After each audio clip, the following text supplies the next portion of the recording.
wasuzeyo kyano mzee nje tuli yes bigenda bitya atenze nina kyennumwa jata nditandike mpola mpola oyina intention y'okwambala red ne yellow etya ffe bwe tuba twambala amasuuti gaffe twambala esaati ejyamu yonene ejyamu gyogenda nayo abazungu baali bakola esaati eno bamanya nti egenda mu Uganda omuli ebyo ebyobusiru bya anti gwajambadde gwasalawo kankubuulire nga bw'olosala n'ogamba nti akakofiira what you don't know I pity Africans in 1980 kala ya post office yali ya green era bw'ogenda emabega w'ekizimbe kino omumeme kye yatwala notula kugundi ku mbaawo zaakyo waggulu kuliko green aba UPC ne bagaa nti nedda tukikyuse green color ne bagijjako entebe za parliament za green tebatulamu waliwo minister Kawanga Batume yagenda mu minister ya transport nga state minister of transport n'asanga omusajja wa UPC former minister mu government ng'ataddemu entebe myufu n'azijjamu. You spend money because of colors. So tulina okuvaawo awo ebyo titubiriimu kale kati subire teriyo nsonga lwaki wasazeewo motoka ezange waliwo mukazi wange wa DP nzitambuliramu n'ebipande byazo bw'abolira n'omuzikiti n'olyanga omunye abazinyi balina eddoboozi eddungi do you just convert to Islam? Hapana. No, fe bitwala for us we are mature. Lwaki nkyogedde tuwuli abaga even my blood is yellow, you are stupid. Mayi lwaki nkyogedde oyina ensonga lwaki oyambala kakofira ka yellow olwensonga yo M7 so mbadde manyi oyina ensonga lwaki otwambalidde saati ya radio akakofira kano nakaleeta for empowerment era singa baali basobola okububbiramu baali buleesi nze nasooka okuwambala kofiira kano naki ngamba where do we call over bukofiira ame evuddeyo simanyi redi yafaani nebaga no a case was decided in 1969 obate bayawera ebibiina byobufuzi mu 69 ne colors yaziwera beni kiwanuka yali musajja mugezi looya tabangawo wano bano babbi n'agenda e Masaka omusajja ayambadde kala za DP yagenda e Masaka mu kibuga ne bamuyoola ne bamutwala mu kkooti beni n'abaga nti abasiraamu bagamba nti abali mu jjana bali mu byeru na bya green ba DP. So it was ruled political parties colors don't belong to political parties. Eyo tuveyo the shop talk. Right side to say one. I had to remove my hammer to put senses to some people. Oluguudo mu lusibye sokoleke naye temuyinaawo walala enyonde tekumenya abalala mukamba buulize abakola enguudo bano mu basaasire abo nokukola with them nti babba 80% abakola enguudo bamala okubba 80% wasigalawo 20% kakati 20% bano abasajja gye bakolera okola oluguudo ekinana baba akibba ojjawo oluguudo olukolebwa luno kati wanoona business avadde enfuufu mpitirivu enguudo bazikola kiro naye tebalina gundi tractor zirina bitaala mutunulire oluguudo lwammwe bwe baba bakola oluguudo mulowooza nti lunene bwe bayiwa kolasi bayiwa bwe kati why money is stolen by the thickness ey'oluguudo tubula mu oluba okukola oluguudo ng'ebituli potholes sente baba bazibbye bakola ku 20%. Kakati bano sente ze babbi buno obusajja mu bulaba twakita bbiri bwetoloozi kubanga bukolera ku 80%. Oluguudo ekinana baba akibba according bali batwala tenda bagamba nti bajja dumala by December 2019 sente bazibba tuli mu December 2020 oluguudo terunabba andika n'emboozi yaliwo wiiki ewedde tujjukira nti omukulu akulembera ebyokulonda Justice Simon Byabakama ya issuing a summons eri aba political candidates wa NUP Robert Kyagulanyi Center muno wa FDC Patrick Amriat Oboy wamu ne minister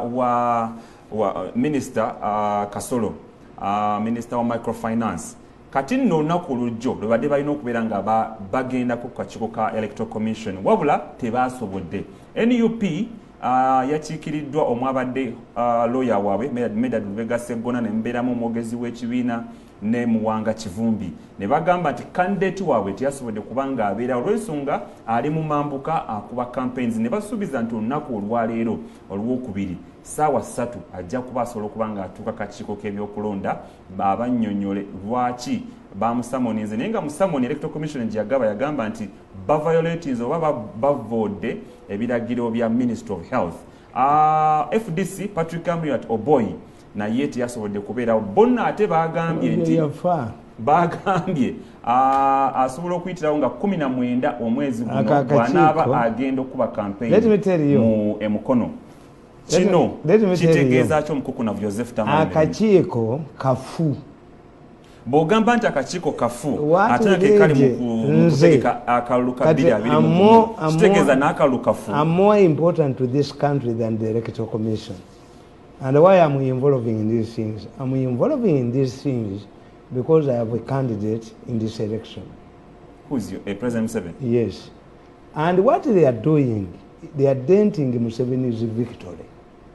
All of these people you see, the Electoral Commission, the Bobby Wines, the opposition, the police, are denting Museveni's victory. Why? Why? One, an election commission, baba leta bamaca bombi nabagambye nti oyo omusajja yali DPP n'awaabira Besigye omusango nti yakutte omukazi after 2 years Byabakama was a DPP. Which means why did Besigye keep quiet? Besigye kubanga the intention of Besigye's rape cases was a holding charge to deny him access to the voters. Toyinza kuvunaana musajja rape after 2 years. Any elementary law lawyer would know he was DPP. How can you have tukimanyi ffenna ti omwana baba mu defiance tanaaba omukazi semen forceful entrance struggle. How could Besigye be charged with rape after 2 years? There was no case. The DPP Byabakama knew. Why do you say that akakiiko k'ebyokulonda Kafu? Kitegeeza n'akalu kekitegeka Kafu. Nti oyo ye bamuleetera ddala Besigye ne yeesirikira ng'amanyi kyonajja kuvuluka tebamuopposing. That was a bad choice. Njagala okole analysis ng'okimanyi tuli mu COVID-19. Anti two ne babaleetera bannoofisi bombi. There's no way you can say ti akakiiko akalina omulimu omunene bwe butyo ate mu myaka ebiri kakola ttaamu bbiri ne kagenda. What's the intention? To accumulate experience. Naye kakati bano bombi ba novice buli omukazi baleeta musiraamu ye tayogera kimanyi bateekamu omusiraamu gender balance. Yes, if you want a Muslim, get a competent Muslim. There are many competent Muslim women around. They don't need to incompetent Muslim because you just fight. If the Muslim, you tell the Muslim, there are many Muslim women who are competent. Kakati unaiba mujia musumeno ne Kafu. Kakati two, the law, the election law, in which this man is wewa omukukuna Tamale Mirundi kati okube tube mketereza mukatono ninga njagala okakasa nti okyali mulabi mulungi gwache kumide ku STV the Sharp Talk tunulire ensonga bwe zigenda maso mu ggwanga mukukuna vaachageza kunnyonnyola oba okuwa analysis ye engeri akakiiko k'ebyokulonda gye kakolamu emirimu gyakyo wamu n'okuba summon gye bawadde abawo ba presidential candidates omuli Robert Kyagulanyi Ssentamu ne Patrick Amriat Oboy. Njogera okujjukiza nti Robert Kyagulanyi Ssentamu okusinziira ku abo bamukiikidde olunaku olw'eggulo bagambye nti olunaku olwaleero ssaawa 3 lwagenda okubanga alabikako kakiiko k'ebyokulonda. Omukukunava agambye nti konna Kafu tugende maaso. You see, kakati the role of the committee, the commission, is to create constituencies. Who creates constituencies in Uganda? The commission would create constituencies according to the population. Kakati bwe bakola census te corresponding na akakiiko, which means the role of creating constituencies was taken by the movement caucus and Nankabiro. That's why they gerrymandered the constituencies ngona cities. The Electoral Commission the Electoral law was passed without the involvement, because these are parliamentarians who are selfish, the electoral commission does not have powers to discipline nominated candidates. You are always nominated. Kankweka information katono nnyo. Ku nsonga ya new constituencies. Nabuuza omwogezi wa Kakyoko ebyokulonda ne mugamba baforminze 46 new constituencies at your watch. Ate nga wali wafulumya budget ya 846 billion. Zino sente zinakola okulonda mu ino constituency zigenda vaawa.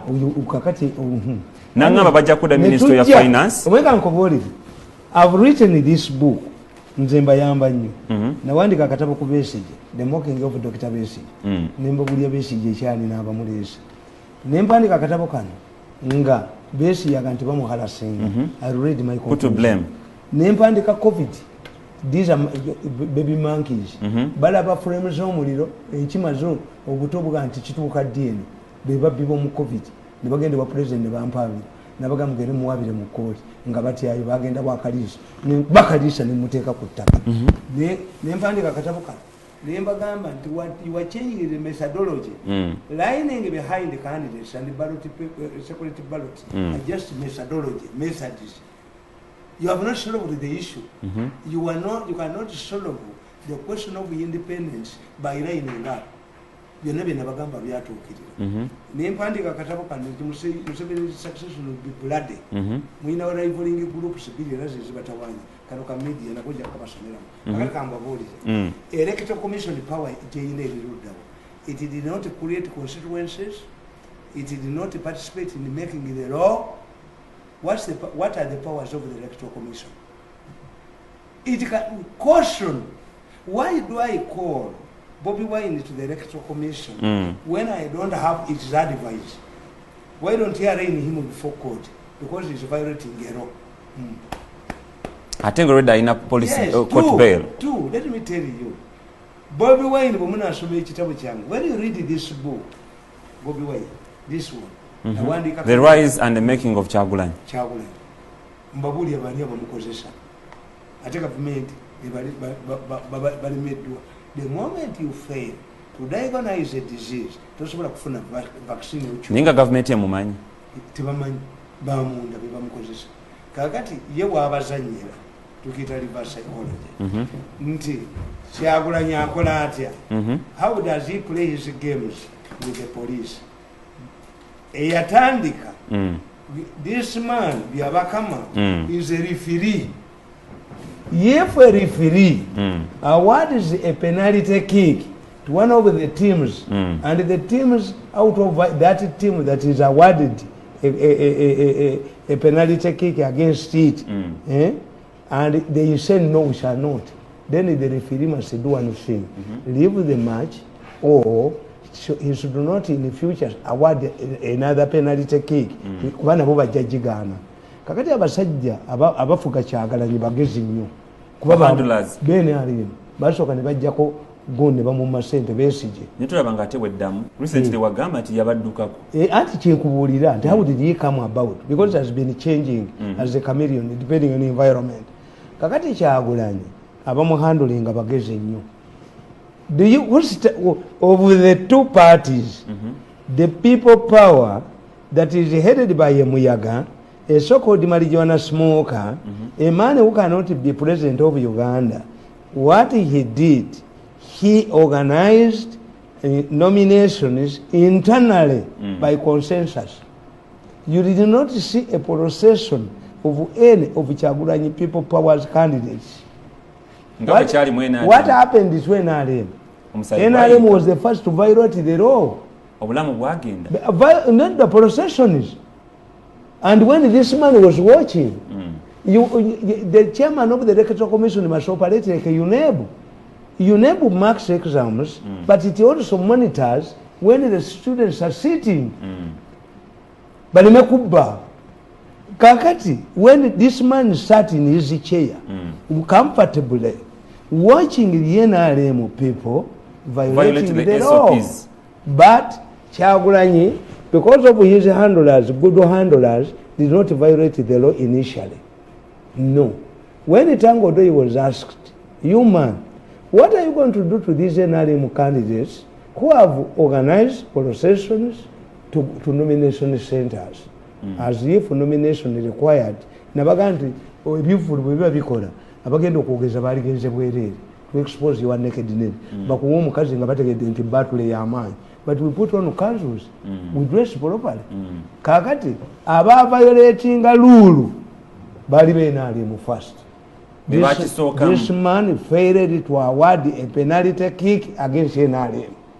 When Otango Doye was asked that, what are you going to do to these people who have violated the rules? Do you know what he said? They will face different measures. This was not violating the party rules. They were violating a law concerning COVID-19, the electoral law. And he has soka.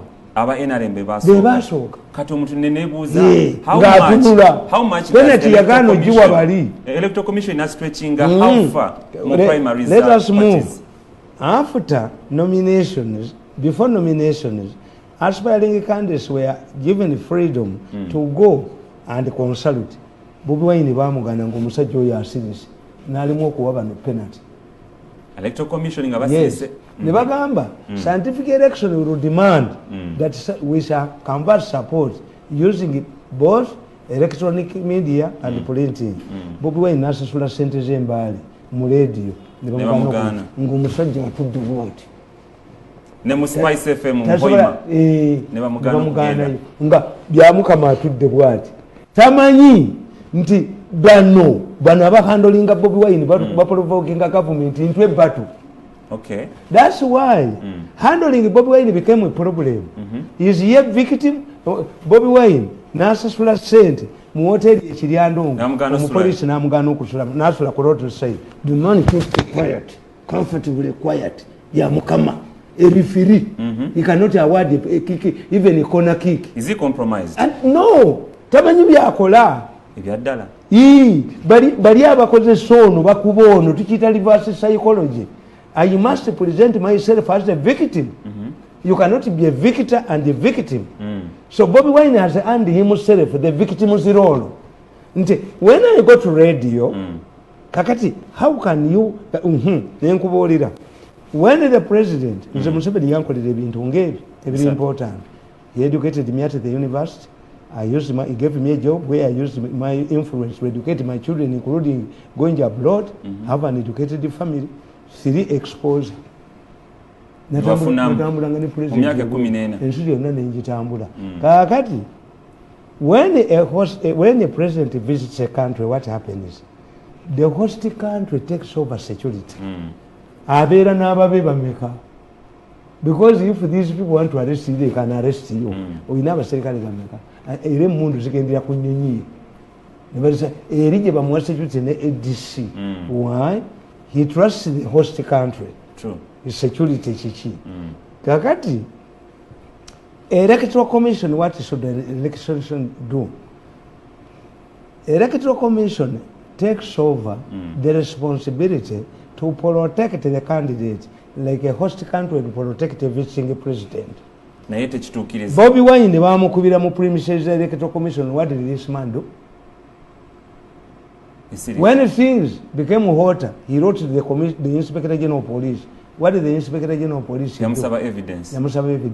If you wrote to the Electoral Commission, to the Inspector General of Police, why don't you write to Kyagulanyi and others? Kakati ne bw'abayita public ye yaggwa, public ye maze okutegeera. Fe Abaganda tulina proverb nnungi nnyo eringa mu traffic. Omuganda akugamba, if you quarrel with somebody and you injure him, you are guilty. Owolubale tebawoza naye. Abayodde yalumiziddwa. A vehicle knocked from behind, ono yali guilty. Why do you drive near me? Kakati Kyagulanyi ng'amaze okugenda mu process eyo n'oga nti omusajja ono amuli yati yajjamu ebigere nga bamuggyemu najja mu kyemba mugundiyo n'omunominatinga. How can you nominate a barefooted candidate? Yali mutunzizaawo n'amugamba, please, where are your shoes? Yes. No, I cannot go. Bakumugulire engatto. Nebaga nti President Museveni yabasinza public relations. bakwata omusajja Professor Newton Ojogo mu nsiko ng'enviiri zikuze yali kula kwena bw'ati ne bamukwata ne bamubuulira Museveni they have arrested Ojogo gundi oyo Newton Ojogo. Museveni had to take him to direct the people ne bamutwala mu saloon ne bamugulira engatta empya ne suit to appear in a press conference. How can a chairman of the electoral commission in his right senses with all of the aides nominating omuntu nga talina are barefooted? What type of chairman of the electoral commission is this? Tekisoboka. Museveni yazimbira nyina wakoni yamugulira nyina wakoni ennyumba at one time gundi nyina wakoni yagamba abaana bange bano waliwo abatabula Museveni ne Kony baana be. Do you see the Chief Justice oyo gwe mulaba oyo mumumanyi Chief Justice Owinyeddolo was a lawyer of the rebels. Yali nedda omulimu guno za gwali ku intermediate yali lawyer wa rebels. Yes, omulimu gwe bamubuulira. Okay. Yes, okusiza ku bina soma ate is quite different. He was a lawyer for the rebels because baliolayizinga nti bali biba demanding nga tebabimanyi nga bwenda bamutani wange wano banga nti jo yali wano n'abagamba why doesn't the president negotiate with Bobi Wine? I told him no. The court Museveni does not need to talk to Bobi Wine because the Ugandans will, by voting will decide. After elections Museveni awangod it is mandatory in the constitution to call the opposition leaders and talk to them. His initiative was rejected by Besigye and Nambo Zimbu Aina Kazito. Akati nkugamba nti today oyo yaggwa dda toyinza kulaba musajja gwe basuziza mu mpewo ekiryandongo n'otavaayo n'olaba omusajja atambula n'engatto ebigere barefooted n'osirika barefooted. No, there must be standards. I cannot nominate a candidate who is barefooted. Abasajja ogenda okubayita amuli yati bamukwatidde embalala nga ye passenger OCA yasoma traffic. I will buy a copy of the elementary traffic rules. Ono amuli yati ali mabega ku boda boda bwe batwala mu court. What type of brain do you have that a passenger can be charged? Batwala abadavuga abatwala amuli yati n'omulamuzi n'atula mu ntebe ne sejjembe. You are denting Museveni's election. That's why I come in and attack you. So mumateka balina kutwala n'olaba omusajja. What's the role of these policy guards? I know in an election, after a rally, you go back and strategize. You review the earlier rally, not to face the same problems of the next rally. What do you do? Bobi Wine, abaprovoking, is paying of reverse psychology in nature. Bobi Wine alinga Besigye. Besigye bw'omugamba nti toyita mu kibuga ize waayita. Bobi Wine n'akugamba nti we are walking to work. Yes, gentleman. But government has failed to create jobs. Then how do you walk to work when there are no jobs? Mutwe nga police tekitegeera cannot take advantage of this. Reverse psychology. Reverse. Because the public doesn't know. If government does not create jobs, then you cannot walk to work. Walk to work would mean that the government has increased the prices of fuel, then let us abandon the vehicles and walk to work. There is nobody who is sensible enough in the police, in the government, to say that this man is a liar. Expose him to the population. Mugamba walking to work. I can't look at this incident. Bobi Wine drives to go through a certain town and the police blocks his way. Why? In the middle. That there is a candidate there. A candidate going through and addressing a rally in two rallies is different. Yes. Why don't you escort this man? Because if you don't allow him, you are protecting the man who does not have support. Immediately people see Bobi Wine, they will abandon the other rally. It's not his problem. Kakati, police eno gye baawa Bobi Wine bagimuweera ki to communicate with the police. Does Bobi Wine drive himself? No. If these policemen who are guarding Bobi Wine would determine tomorrow's program. Where do we go through? Because you have Uganda is a small country. You have communicating. So police na kubanga dealing and security je bambu. Yeah. Atajja achaba tumerekane. Neno ne mujoni nibu. These people are denting Museveni's victory. Like in the parliament. Bategera the 75-year cap did not, they only needed 75 2/3 majority in the parliament. They created a stampede in the parliament. Lukwago ne Segona, celebrated lawyers, went to court. Court order. There is no judge who can give parliament a speaker court order. Parliament cannot stop in the middle. Speaker in the when parliament is in progress, the speaker passes through another door. When the parliament is has closed its work, the speaker goes through another door. So what was this judge? These are celebrated lawyers, Segona and Gund and Lukwago. Omulamuzi yabawati to dead. Ndiye ne constitution yankaga musamu passing mu parliament. When helicopters were hovering over parliament, we are going to do the same. So these people are the electoral commission, the police are denting Museveni's victory. Bakolagana ne Gund. Kubaga katibirize. Omusajja gwota akondeminga mu police nga bamugalidde bweru nasula mu motoka. Yes, Bobby Wine ebibanda yabimanyiza okusula ebweru. But forget Bobby Wine, and this is the reason. Berabidde Bobby Wine omubanda wa Kabaka. Ne presidential candidate. This is a different digital reinvention in politics. Reinventing means I have now a new image. Niwerabire gye wandaba. Kakati Bobby Wine yasulanga mu bibanda. Kati tasula mu bibanda. Nebwe chairman wa electoral commission notulia omusajja nga alina ku roadside anaba kumacha nebwe abana bange bali bagala kunzita. Are you going to defend this? Does this kakati gwe omusajja eyasuze ku kubo boyita mu kakiiko. Does this subject electoral commission to investigation? Anti nkubuli atayina ya losing a penalty. That's why you don't understand these Europeans and Americans. The Americans have found out that this man is useless. The electoral commission. They are now inciting Museveni deal with these people who assume to be in power.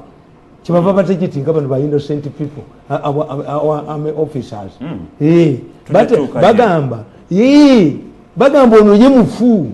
Kakati it is up to Museveni to save his victory. Kankusomere wa. Anaji saving ati. Kankusomere wa. Nga ujoga electoral commission ifi no kumulangira. Electoral commission ifu nkugamba. Powering tear gas. Powering tear gas, when you study tear gas powering, is selective. How? Whenever the police powers tear gas, they are undermining Museveni. Effect ya tear gas, embuzi zirwala bisoro birwala abana bakola. Omukazi ayina akaana kakakolola bakuba tear gas akutamati kinge Museveni. Tear gas is selective. Mulibakubatia gas mumanya ne Museveni bagamba bakubala bamujja abapolisi bamujja ne mu bibuga ne bamutwala mu byalo bakubireyo tear gas. Wali abagamba ne bakubatia gas bamnalumanya ne Salumanya. Salumanya agamba lwaki bakubatia gas Bobby Wine ayagala kibwa president abayise. Yes. Reverse psychology, the police is using reverse psychology, the electoral commission is reacting to reverse psychology, which it doesn't know. And the government doesn't know the reverse psychology effect. The police orders. Powering tear gas. This is another area which Bobby Wine handlers have exploited to the maximum. I have always urged that firing tear gas in order to disperse Bobby Wine's rallies backfires on Museveni and ends up helping Bobby Wine. 1. The population is not aware that Bobby Wine violates the electoral laws. This is because the public is not aware of this law. The lack of civic education.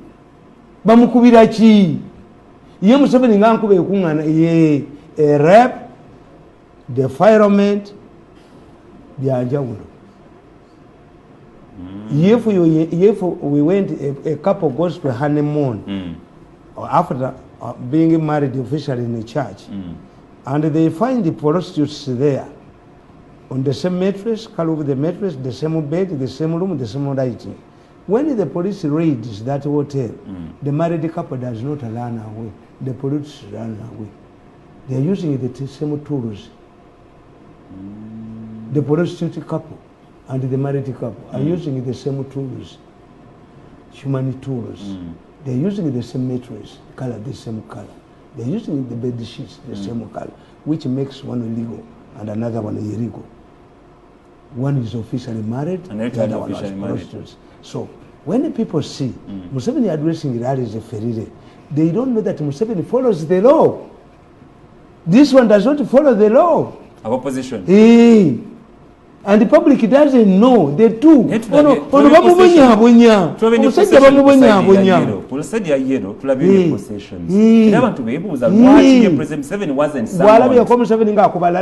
insists on that group. Bayogereramu. Era yakugamba nti baonulukazi nange mbadivayizinga bwadivayizinzi because the onulukas, these COVID mafias created trouble for us. They took the money thinking that COVID was here will be here for 3 months. Mzee Tamale. Kakati, if the public was aware the COVID wali tebalize. Anti public is aware COVID wali. Era bali aware budget 49 billion fulumia okola masses. So who is to blame here? Museveni naye alimba.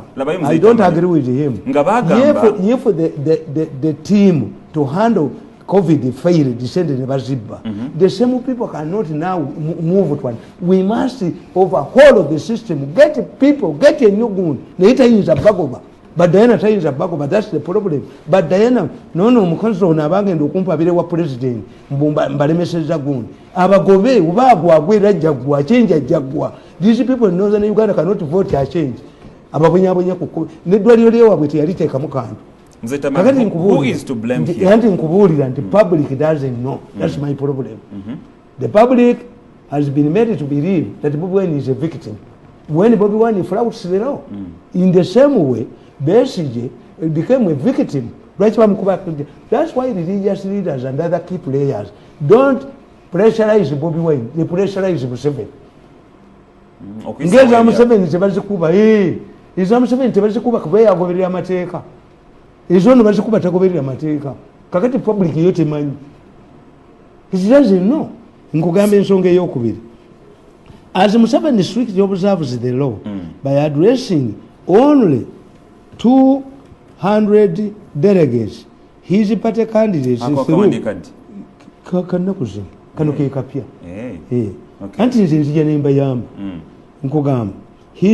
his party candidates through though violated in full glare of the media cameras. Babana mubaku benkungana. Never bani mundu kuba bayine ekibinja kyababbi ekibalimu bayina okulya sente bayina okuorganizinga kakati bano bwatabakwatako be bamutira ate ekiki kubanga you cannot say. That's my argument. You cannot blacklist senior army officers because of what is going on. First of all, how is the army involved? The army is involved in elections because the Ugandans respect the army more than the police. That's why the army has found itself for doing police work. 2, if you blacklist these officers, are you saying that they have rebelled against their commander-in-chief? How can you reprimand a policeman when Ochola goes scot-free? Mutwe, ngalabi. Nabazungu bayinamu engalabi. Wait, nkugamba. Nti Museveni nga strict observes the electoral rules, babala muche bachikola. Nenkugamba, bachikola in front of cameras. This means that Museveni's government and the Electoral Commission are put in an awkward position. This works in Bobi Wine's favor. The mafia elements in the police fire tear gas in front of cameras as the rallies on the other hand continue. You exam 7 is tear gas. Anti Uganda bebuza. Anti yakolebera rules. Ngovude mugobera banabambala t-shirt za yero bonna siba Museveni bagala to pressurize Museveni yakubera la kawise Museveni yasiba sente anti liya bagamba nabamba t-shirt za wenda bamusiba red. You can't tell an ordinary Ugandan all the world that NRM leaders are not violating the law without the consent of the president. Therefore, Government cannot defend itself that such incidents are the work of the mafia in the government. Ba mafia be babikola. Naye tuyinza kugamba bantu kyenkugambye nti kakati gwotegeeza nti basabiti bajemera mukama waabwe. Why do you single them out? Are they rebels? Finally, a critical look at the police reveals that selective powering of tear gas adversely affects Museveni and then Alemu candidates' popularity. This is so because a directive or a call for ceasefire must be observed by both parties, not only one side. If one of the parties violates the ceasefire, it triggers defiance from the other side. The impact of tear gas on the population also affects the NRM supporters and leaders, as well as innocent people are targeted, including schools, hospitals, and the entire population. Tear gas is applied selectively, and whenever you see police firing tear gas, you know it is intended to undermine Museveni and the NRM candidates. Kano kapia. Kano kapia. Bakagule bafune ku information emala. Well, wetwogerera NUP presidential candidate nakawandise Osadi by Tamale Mirundi ate Kabalagala Thursday 10 December 2020. Read it, buy it for the police.